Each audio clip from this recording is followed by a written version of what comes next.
태국과 캄보디아 국경 충돌 국면에서 태국 공군의 공중 타격 보도와 함께 훈련기 기반 항공 전력이 실제 작전에 활용됐다는 외신 보도가 잇따르고 있습니다. 훈련기로 알려졌던 기체가 분쟁 상황에서 임무에 투입됐다는 점에서 이번 사안은 단순한 접경 교전 소식을 넘어 주변국 군사 채널과 해외 언론으로 빠르게 확산되고 있습니다. 외신 보도에 따르면 태국과 캄보디아는 최근 접경지 여러 구역에서 충돌을 이어가고 있는 것으로 전해졌습니다. 초기에는 국경선 인근에서 포격과 로켓 공격이 오갔다는 소식이 먼저 나왔고, 이후에는 드론 운용 정황과 공중 타격 관련 보도도 뒤따랐습니다. 충돌이 발생한 지역 가운데 상당수는 이동이 제한된 상태로 알려져 있으며 세부 상황은 각국의 공식 발표와 해외 언론을 통해 순차적으로 확인되고 있습니다. 태국 정부는 공군 전력을 동원해 캄보디아 측 군사 목표물을 타격했다고 밝혔습니다. 해외 군사 전문 매체들은 태국 공군이 F-16 전투기와 그리펜 전투기를 중심으로 출격해 국경 인근 작전을 수행했다고 전했습니다. 공습 보도 이후 접경 지역에서는 검문과 이동 통제가 강화됐다는 현지 소식도 이어지고 있습니다. 외신들은 이번 공습이 단발성 대응이 아니라 태국 공군의 기존 국경 분쟁 대응 매뉴얼에 따른 단계적 작전이라는 점을 함께 전하고 있습니다. 특히 태국 공군은 과거에도 국경 충돌 시 고가의 주력 전투기와 함께 임무 부담이 낮은 항공 전력을 조합해 운용해온 사례가 여러 차례 보도된 바 있습니다. 이번 충돌에서도 초기에는 주력 전투기가 투입됐고, 이후 작전 범위와 위험도에 따라 다양한 플랫폼이 검토되고 있다는 설명이 이어지고 있습니다. 군사 전문 매체들은 이런 방식이 조종사 피로도와 장비 소모를 줄이면서도 지속적인 공중 압박을 유지하기 위한 선택으로 해석하고 있습니다. 이 때문에 단순한 기체 성능 비교보다는 실제 분쟁 상황에서의 운용 방식 자체가 더 중요한 평가 요소로 거론되고 있습니다.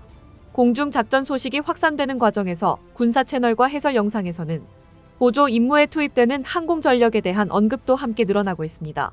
일부 해설에서는 훈련기 기반 플랫폼이 제한적 공습이나 정밀 타격 임무에 활용될 수 있다는 점을 짚고 있으며, 그 사례로 한국산 T-50 계열이 반복적으로 거론되고 있습니다. T-50 계열은 기본적으로 조종사 훈련을 목적으로 개발된 항공기입니다.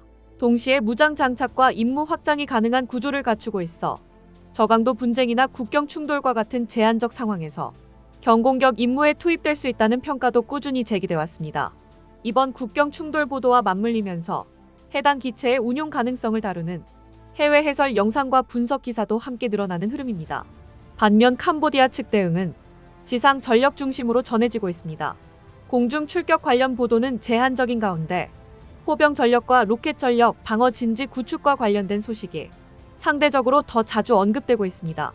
일부 보도에서는 캄보디아 공군 전력이 실제 충돌 상황에서 적극적으로 운용되지 못하고 있다는 점도 함께 전하고 있습니다. 접경 지역에서는 교전과 동시에 통제 조치가 강화됐다는 현지 보도가 이어지고 있습니다. 국경으로 이어지는 주요 도로 일부가 통제되거나 우회 조치가 시행되고 있으며 검문이 늘어나면서 이동 시간이 크게 늘어났다는 소식도 전해졌습니다. 물류 차량 이동이 지연되면서 생필품 공급에 차질이 발생하고 있다는 보도도 함께 나오고 있습니다. 현지에서 공개된 인터뷰 영상에서는 전투 장면보다 통제와 대피 상황이 먼저 전해지고 있습니다. 국경으로 가는 도로가 며칠 전부터 통제됐습니다. 예전처럼 바로 이동할 수 없습니다. 검문이 늘어서 이동 시간이 2배 이상 걸리고 있습니다.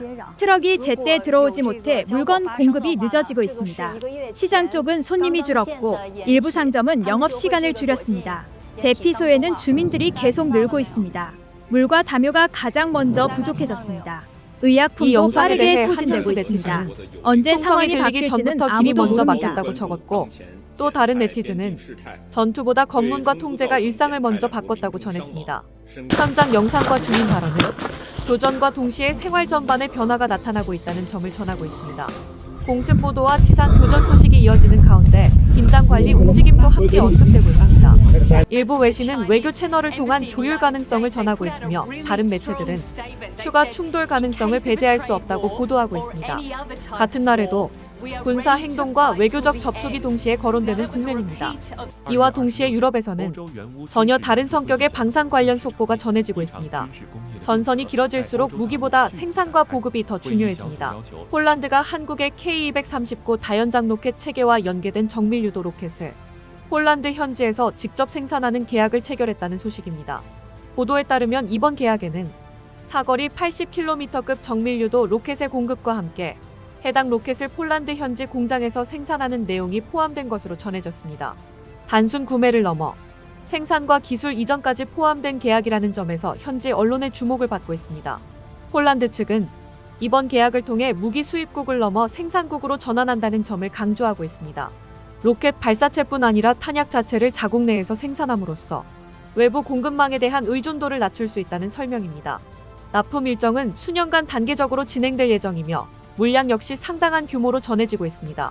현지 생산 공장은 폴란드 서부 지역에 들어설 예정으로 인근 국가로의 공급 거점 역할도 기대되고 있습니다. 유럽연합이 역내 방산 생산을 우대하는 정책을 강화하는 상황에서 현지 생산 체계는 향후 유럽 방산 시장에서 경쟁력을 높이는 요소로 평가되고 있습니다. 동유럽과 발트 지역 국가들 역시 이러한 흐름을 주시하고 있는 것으로 전해졌습니다. 최전방에 가까운 국가일수록 신속한 보급과 유지 지원이 중요해지는 만큼 가까운 곳에서 생산되고 공급되는 체계에 대한 관심이 높아지고 있다는 분석입니다. 태국과 캄보디아 국경 상황은 현재도 변동성이 큰 상태로 전해지고 있습니다. 군사적 긴장과 함께 통제 대피 물류 차질이 동시에 이어지고 있는 만큼 추가 소식은 각국의 공식 발표와 외신 보도를 통해 계속 전해질 예정입니다. 이상 K리포트에서 현장 소식 알려드렸습니다.